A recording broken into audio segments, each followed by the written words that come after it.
आज हम simple present tense का ट्रांसलेशन सीखेंगे। सिंपल प्रेजेंट टेंस फार्मूला इसका होता है बेस फॉर्म ऑफ वर्ब या first form of verb. First form के साथ एस भी लग सकता है, फर्स्ट फॉर्म के साथ ईएस भी लग सकता है। ये उस सूरत में होगा जब सब्जेक्ट आपका ही, शी, इट या कोई सिंगुलर नाउन होगा। सिंगुलर यानी कि जैसे एक नाम रहता है सिंगुलर नाउन, असलम, अकरा, अकरम, बुक, और तब ये आपने एस या ईएस का बेस फॉर्म के साथ इजाफा कर लेना है। यानी जैसे गो होता है तो वी गो, ही गोज बन जाता है। और जब इसका नफी बनाना होता है तो इससे पहले डू या डज आता है। डू या डज में चॉइस रहता है, डू या डज में चॉइस होता है, और उसके बाद बेस फॉर्म इस्तेमाल होता है, बेस फॉर्म ऑफ वर्ब इस्तेमाल होता है। यानी इसके साथ फिर कोई इजाफा नहीं करना होता, यानी गोज कहीं नहीं आता। तो वो जो इजाफा होता है दरअसल वो यहाँ पे हो जाता है डू के साथ, डज के साथ। यानी डू और डज ये इजाफे के साथ और ये इजाफे के बगैर है। तो जिनके साथ ही, शी, इट और सिंगुलर नाउन के साथ जो आपने एस या एस का इजाफा करना है उनके साथ अब आपने डज लगाना है। क्या लगाना है? डज लगाना है। तो ट्रांसलेशन करने के लिए जो हमने तरीका देखा हुआ है, मैंने आपको बताया था कि अगर आपको उर्दू से इंग्लिश ट्रांसलेशन करनी है तो आप जो है सिंपल हर लफ्ज़ का तर्जमा कर लें और उसको फिर अरेंजमेंट दे लें। ये भी आसान होता है, मतलब हर तरह का दिमाग है। अगर आपका तेज़ दिमाग है फिर तो साफ ज़ाहिर है आपने जुमला पढ़ना है और उसको ट्रांसलेट कर लेना होता है।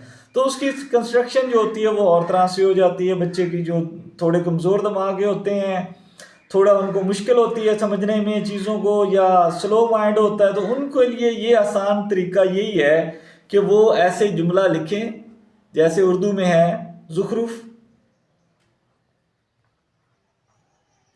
कपड़े साफ धोती है। अब ये चीज देख लें, सबसे पहले तो आपने एंड पे आना है इसके। ये आखिरी लफ्ज आपने जुमले का देखना है, यानी इसमें कौन सा ज़माना है। तो पढ़ कर देख लें, ज़माना हाल है, ज़माना माजी है या ज़माना मुस्तकबिल। तो बहुत आसानी से समझ आ जाती है कि ये ज़माना हाल है। अब जब आपने ज़माना हाल देख लिया तो आपने ये देखना है क्या ये कंटिन्यू काम को बता रहा है? नहीं। क्या ये मुकम्मल काम को बता रहा है? नहीं। तो फिर ये सादा है, यानी ये इंडेफिनिट का जुमला है जो कि सिंपल प्रेजेंट टेंस होता है। ऐसे आपने जब इसको पहचान कर ली, यानी ये प्रेजेंट टेंस है और फिर जो इसका एस्पेक्ट है वो टेंस इसका प्रेजेंट है, एस्पेक्ट इसका सिंपल है, तो आपने इस फार्मूले पे आ जाना है। चाहे तो आप बेस फॉर्म लगाएंगे या फिर बेस फॉर्म के साथ चेक करेंगे कि एस या एस का इजाफा होता है या नहीं होता। और इनकी जो स्ट्रक्चर रहती है हमेशा याद रखें, हर सेंटेंस की जो इंग्लिश में स्ट्रक्चर है वो एस वी तो मस्ट है। उसके बाद यहाँ पे ऑब्जेक्ट होगा, कुछ और होगा, ये अलग बात होती है। यानी एस वी इसकी मस्ट है, और आगे जो होता है वो फिर हमें देखना पड़ेगा। अभी मैं आपको समझाऊंगा कि वो कैसे। फिर यहाँ से अगर आप सबसे पहले देखें, ज़ुखरुफ कपड़े साफ धोती है, तो ज़ुखरुफ इसमें क्या है? काम करने वाली है, यानी यहाँ पे ये फाइल है, सब्जेक्ट है। यहाँ पे सबसे पहले ट्रांसलेशन होगी ज़ुखरुफ की।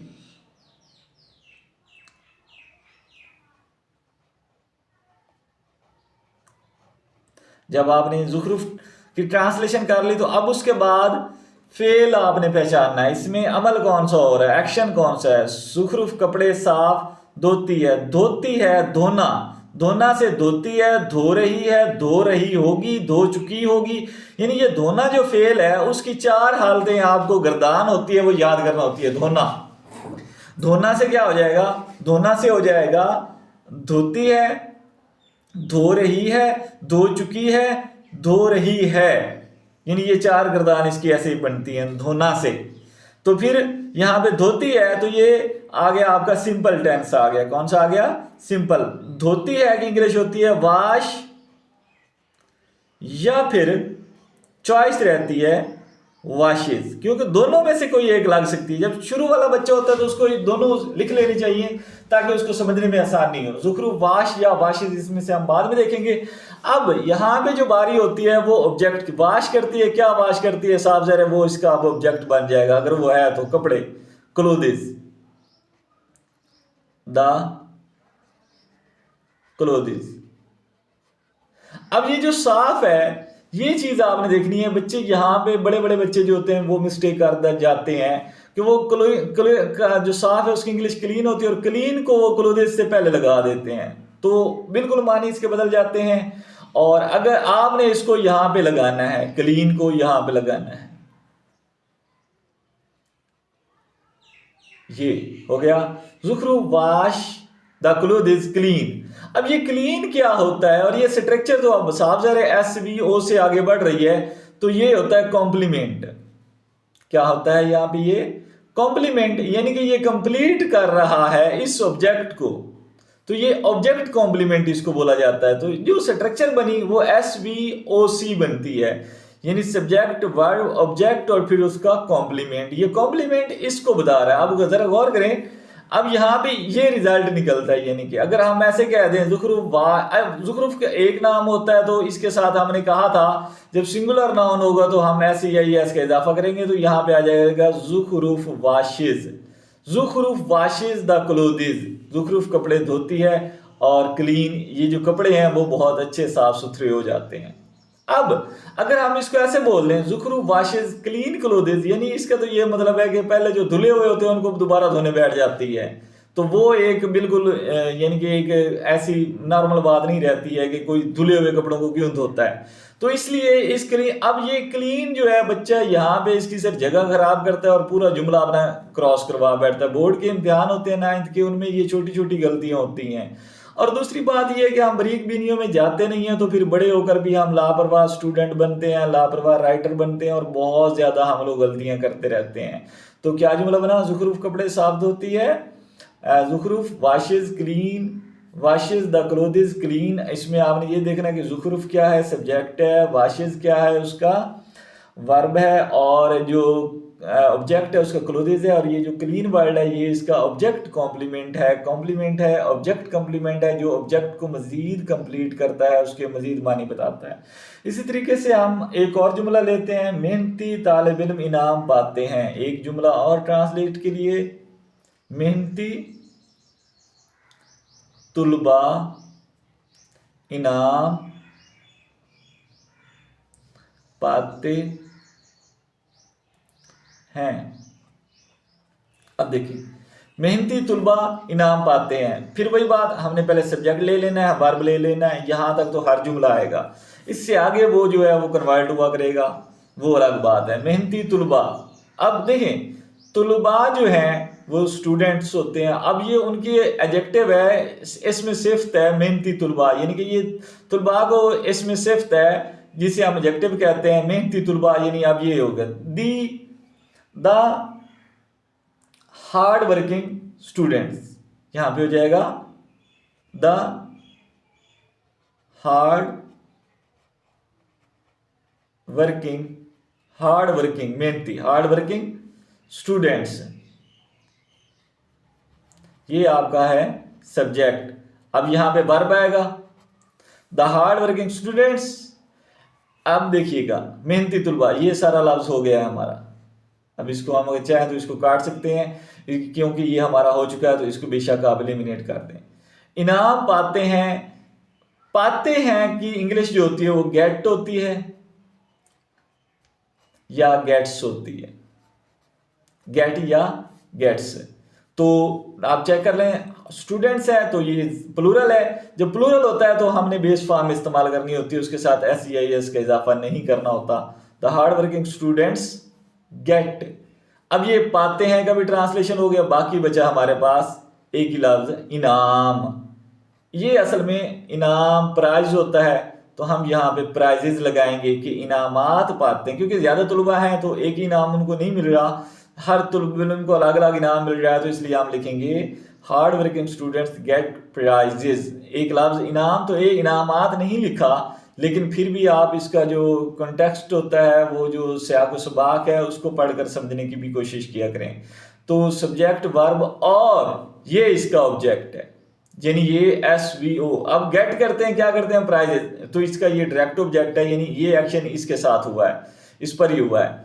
SVO इसका सेंटेंस स्ट्रक्चर है।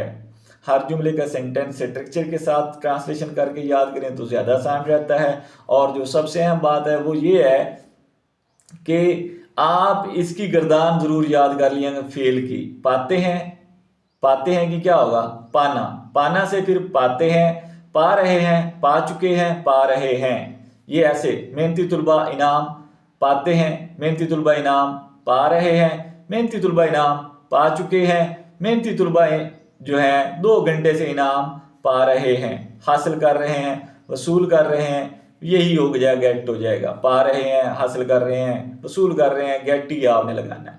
तो ये देखिएगा, अगर आप उर्दू में जो होता है फेल, उसकी सारी गर्दान याद कर लें तो आपको हर टेंस की पहचान भी आसानी से याद होती जाएगी और ट्रांसलेशन भी। और आपको मैं मजीद आगे सिखाऊंगा कि पाते हैं का ट्रांसलेशन जो है वो गेटो या गेट्स होता है। याद रखना है आपने ये दोनों, ये नहीं कि पाना, ये पाना इतने हैं कि कोई नहीं है, नहीं नहीं नहीं, पाते हैं कि पूरी ट्रांसलेशन आपने देखनी, गेट या गेट्स होती है। धोती है की ट्रांसलेशन वाश या वाशिज होती है। अब धोती है कि साफ ज़ाहिर वाशिज होती है। अब धोती हैं अगर ज्यादा हो जाए तो वो साफ ज़ाहिर है, फिर यहाँ पे हैं हो जाए तो मकसद ये है कि धोती है कि वाश या वाशिज, और पाते हैं कि गेट या गेट्स। ये इस तरह फेल जो उर्दू में आ रहा होता है उसको भी आपने पहचान करनी है। और इस पूरे की जो इंग्लिश है वो सिर्फ ये होती है, और बाकी आपने सारा जुमला जो है वो उसको कंस्ट्रक्शन अच्छे से समझनी है, और समझ कर ही अगर ट्रांसलेशन करेंगे तो ज़्यादा बेहतर रहता है। सिंपल प्रेजेंट टेंस का बेस फॉर्म में इस्तेमाल होती है, और कभी जो है ही शी इट अगर हमारे पास सब्जेक्ट आ जाए या सिंगुलर नाउन आ जाए तो हम बेस फॉर्म के साथ या तो एस लगाते हैं या फिर ES लगाते हैं। तो उम्मीद है कि आप लोग मेरे चैनल को सब्सक्राइब ज़रूर कर लें। मेरा channel English with sir answer, इसको सब्सक्राइब ज़रूर कर लें, आपको बहुत ज़्यादा फ़ायदा होने वाला है।